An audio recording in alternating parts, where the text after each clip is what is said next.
TV पर रामायण देखकर रावण मतलब अरविंद त्रिवेदी बहुत भावुक हुए। क्या? तुझे कैसे पता?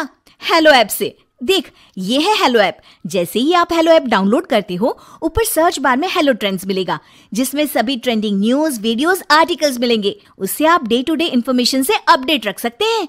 ये तो बहुत अच्छा ऐप है। मैं अभी डाउनलोड करके खुद को अपडेट करती हूँ। सास बनी डंडे वाली भूत। शिखा की नई नई शादी हुई थी। उसका मायका और ससुराल दोनों कानपुर में ही थे, इसलिए उससे मिलने उसके भाई अक्सर आते जाते रहते थे। ये बात शिखा की सास मीना को बिल्कुल पसंद नहीं थी।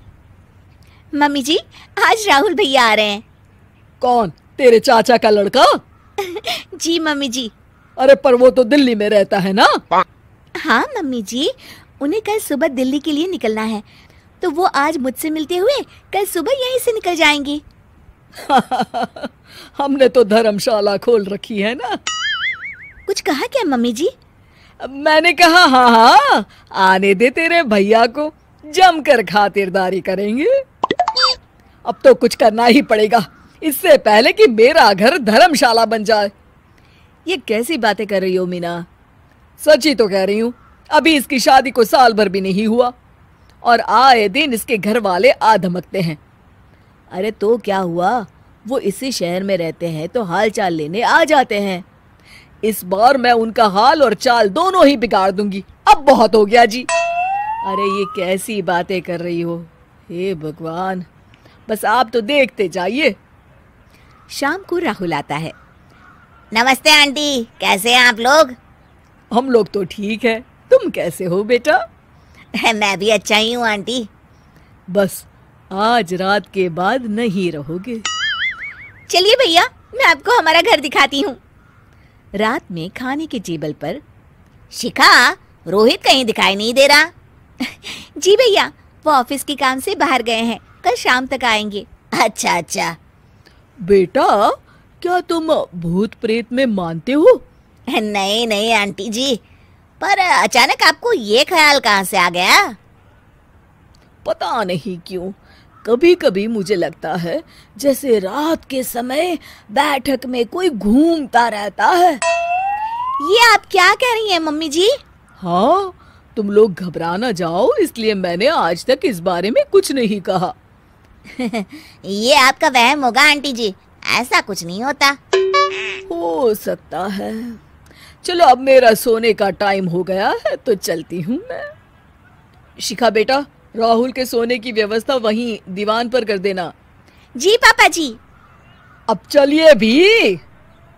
अच्छा, तो बैठक में सोने वाले हैं साहबजादे। क्या बड़बड़ा रही हो? कुछ नहीं, आप सो जाइए। मीना और महेश के सोने के बाद शिखा और राहुल आपस में बात कर रहे होते हैं, तभी डोरबेल बजती है। अरे आप! सरप्राइज! काम जल्दी खत्म हो गया तो मैं आज ही चला आया। ये तो बहुत अच्छा किया। देखिए राहुल भैया भी आए हुए हैं, आप दोनों का मिलना भी हो जाएगा। कैसे हो रोहित? मैं तो ठीक हूँ भैया।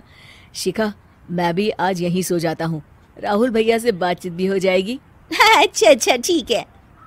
मीना आधी रात को उठती है, कंबल मुंह से पैर तक ओढ़ के डंडा लेके बैठक में आती है और देखती है दीवान पर चादर ओढ़े कोई लेटा हुआ है।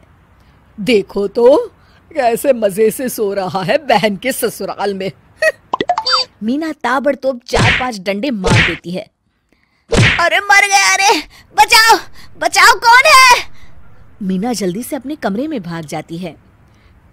हे भगवान, ये मैंने क्या किया? ये रोहित कहाँ से आ गया? लगता है ये नालायक राहुल मेहमानों वाले कमरे में सो गया होगा। आज तो इसकी खैर नहीं। उधर बैठक में, अरे क्या हुआ रोहित? मैं बाथरूम में था, तुम्हारे चिल्लाने की आवाज सुनी। पता है भैया, मैं सो रहा था, अचानक से कोई आकर मुझे डंडे मारने लगा। ये क्या कह रहे हो? लगता है तुम भी आंटी की तरह भूत प्रेत में मानते हो। नहीं नहीं भैया, सच में कोई आया था। मैं तो जा रहा हूँ मेहमानों वाले कमरे में सोने के लिए। इस समय अपने रूम में जाऊंगा तो शिखा की नींद खराब हो जाएगी। ठीक है भाई, जाओ तुम, जहाँ तुम्हारा भूत डंडा लेके ना आ सके। थोड़ी देर बाद मीना कंबल ओढ़ के डंडा लेकर मेहमानों वाले कमरे में पहुंच जाती है। वो बिस्तर पर सोए रोहित को फिर डंडों से मारने लगती है। अरे मर गया, अरे मर गया। तू भूत प्रेत में नहीं मानता ना, ये ले अब डंडे खा। हैं? ये तो माँ की आवाज है। रोहित कंबल खींच देता है।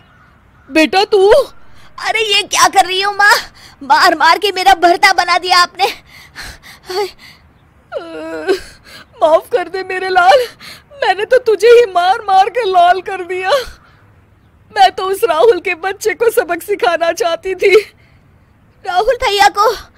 हाँ बेटा, मुझे लगा अगर उसे डंडे मारूंगी तो शिखा के मायके वाले यहाँ आना छोड़ देंगे।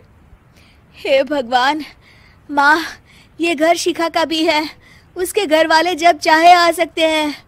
हाँ बेटा, आज मुझे भगवान का इशारा समझ में आ गया। मैं कितना गलत करने चली थी और अपने ही बेटे को चोट पहुंचा दी। अब चुपचाप जाके सो जाओ माँ, और किसी को कुछ बताने की जरूरत भी नहीं है। शिक्षा दूसरों का बुरा चाहने वालों के साथ भी बुरा ही होता है।